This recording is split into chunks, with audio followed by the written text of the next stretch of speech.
Dalam sebuah kisah dinukil, seorang sahabat dari Ansar, kalau saya tidak salah namanya Abu Mu'lak radhiyallahu anhu, beliau pernah jalan menuju ke wilayah Irak. Di tengah jalan ada orang merampok dia. Dan perampok ini berkata, serahkan semua apa yang kau miliki, dan bukan cuma itu, saya akan bunuh kamu. Kata dia, kalau kau ingin harta ambillah, apa gunanya kau menumpahkan darahku? Dia bilang tidak bisa, harta akan saya ambil, darahmu akan saya tumpahkan. Karena kalau saya biarkan kamu pergi, kau akan membongkar kedokku, walaupun kau katakan tidak. Kalau di sana ada perampok dan seterusnya. Dalam kondisi pedang sudah diletakkan di lehernya dan dia akan dibunuh, dan memang perampok ini kerjanya selalu begitu. Maka dia pun berkata, izinkan saya sholat. Saya ingin sholat terakhir sebelum kau membunuh saya. Maka diizinkanlah sholat. Dia pun sholat. Dalam sholatnya dia membaca doa-doa yang masyhur yang dia ucapkan. Wahai zat yang cahayanya tidak pernah redam. Wahai zat yang memiliki kerajaan langit dan bumi. Wahai zat yang akan menjawab panggilan orang-orang yang terdesak. Aku meyakini keberadaanmu dan engkau yang menyuruh aku untuk minta tolong kepadamu kalau lagi ada masalah. Maka aku memohon kepadamu ya Allah 3 kali. Tolonglah aku dari perampok ini. Jadi ada beberapa orang perampok banyak. Tolonglah aku dari perampok ini, tolonglah aku dari perampok ini. Maka dia pun menutup matanya sambil berdoa. Setelah itu dia duduk tahiyat, kemudian dia salam. Begitu dia salam, dia melihat si perampok-perampok ini telah dibunuh oleh seseorang penunggang kuda yang memiliki pedang yang sangat tajam. Sudah mati semuanya, kemudian orang ini pun pergi. Maka dia berusaha mengejar sambil mengatakan, aku menanyakan atas nama Allah kepadamu, siapa kau ini? Maka dia mengatakan, pergilah, syukurlah karena Allah telah menyelamatkan kau dari penjahat-penjahat ini. Dia bilang, demi Allah saya tidak akan lepaskan kamu, saya akan tanya atas nama Allah, kau harus jawab siapa kamu. Maka orang itu pun mengatakan, saya pada saat pertama sekali kau mengucapkan doamu, maka sampailah doamu ke langit pertama. Dan Allah memberikan pilihan kepada malaikat siapa yang mau mengambil alih tentang pertolongan tersebut. Lalu karena kau ucapkan doa itu yang kedua kali, maka pindah doamu ke langit yang kedua dan tergoncang langit kedua. Kemudian kau mengucapkan yang ketiga, maka naiklah doamu ke langit ketiga sampai kau ucapkan yang keempat kali yang kau katakan, ya Allah yang telah memerintahkan untuk berdoa dan akan menjawab panggilan orang yang terdesak, maka berikanlah aku pertolongan dari pencuri ini. Maka aku pun meminta izin kepada Allah dari langit sana, minta untuk membunuh penjahat, dan aku malaikat dari langit keempat. Maka datang dan membunuh penjahat ini.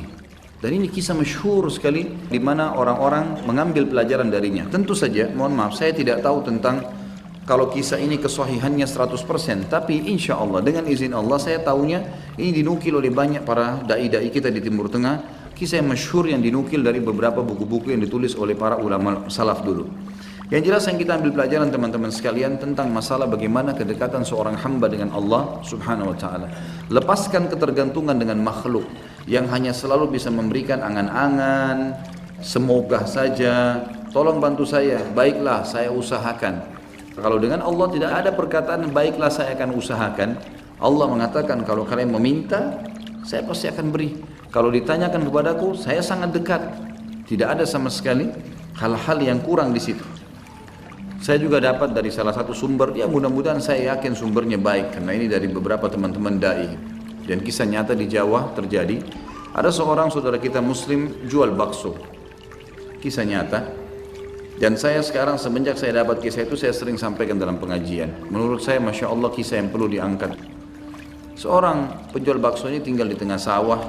Kemudian dia setiap hari keluar ngangkat baksonya, lewatin sawah-sawah, sampai dapat di jalan raya desa, kemudian tunggu mobil angkot. Yang mobil angkot ini mungkin cuma lewat sekali dalam sehari, kemudian naik pergi ke desa, kemudian setelah menjual baru dia kembali lagi ke rumahnya. Setiap hari dia selalu berdoa sama Allah agar dimudahkan dan diberkahi, dan Allah kabulkan, dikasih terus. Karena dekatnya sama Allah, Allah berkahi. Satu waktu dia keluar pagi, begitu dia lewat di sawah, jatuh, baksonya semua tumpah, kotor. Mobil yang lewat tidak bisa nunggu lama, pergi. Lalu dia menggerutu, kenapa ya Allah, hari ini lalu saya mau beri makan apa keluarga saya. Kita bayangkan kalau di posisi orang ini memang sudah buat dagangan, sudah rapi, tinggal dijual, terus kemudian jatuh, tumpah. Dengan hikmah Allah jatuh begitu saja. Maka dia sempat gerutu, lalu dia pulang ke rumahnya, dia ceritakan sama istrinya masalah ini. Kemudian istrinya pun bilang, sabarlah, Ternyata 2 jam kemudian setelah itu dia sudah tidak bisa pergi.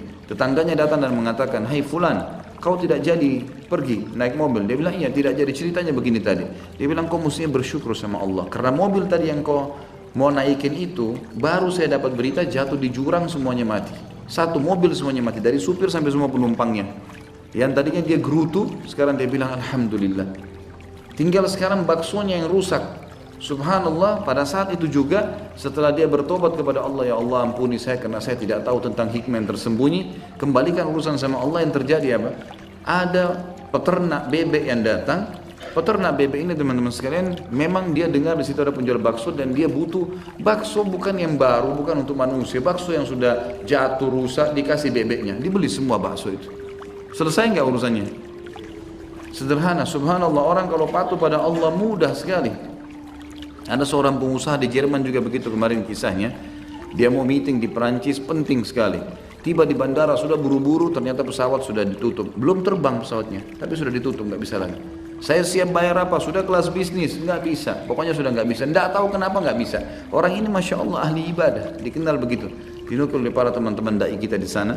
Maka dikatakan ini orang alim, kelihatan, tapi dia coba ikhtiar berusaha. Cobalah bantu saya gini, tidak bisa, harus penerbangan setelahnya, ada meeting penting. Maka akhirnya dia bilang, baiklah kalau gitu, telepon di sana, maaf saya tunda 4-5 jam lagi penerbangan setelahnya. Dia tunggu di bandara, lalu kemudian ada berita di cuplikan film 15 menit saja setelah itu di TV, di bandara, kalau pesawat yang tadi naik itu jatuh.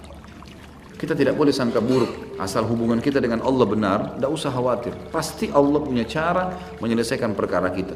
Dan ada banyak teman-teman kalau ikuti ceramah-ceramah di YouTube yang saya sampaikan, kisah-kisah orang soleh yang Allah Subhanahu Wa Taala selamatkan.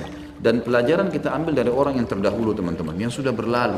Dari orang-orang soleh yang sudah meninggal, itu ibrah dan pelajaran. Bukan diambil dari orang yang masih hidup yang akhirnya masih bisa dia melakukan kesalahan-kesalahan. Ini pelajaran-pelajaran yang harus kita hubungkan dengan bagaimana kalau seseorang menjalin hubungannya dengan Sang Pencipta dan mengesahkan itu. Tidak usah bergantung kepada selain Allah Subhanahu wa taala.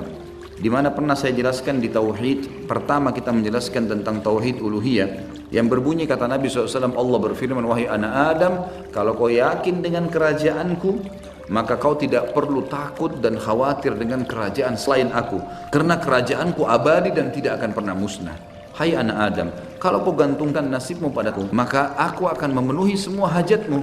Dan kalau kau gantungkan nasibmu pada selain aku akan biarkan kamu dengan ketergantunganmu. Wahai anak Adam, kalau seandainya engkau berusaha untuk menyampaikan semua hajatmu padaku, maka aku akan mendengarkan dan menampungnya. Dan kalau kau datang pada hari kiamat membawa dosa yang sangat banyak, selama kau tidak berbuat syirik padaku, maka aku akan mendatangkan juga sebanyak itu pengampunanku. Rahmat Allah luas, maka bergantung pada Sang Pencipta adalah hal yang sangat luar biasa. Jangan bergantung kepada makhluk yang tidak akan pernah bisa memenuhi kebutuhan kita kecuali sebagian kecil dari apa yang dia bisa berikan kepada kita.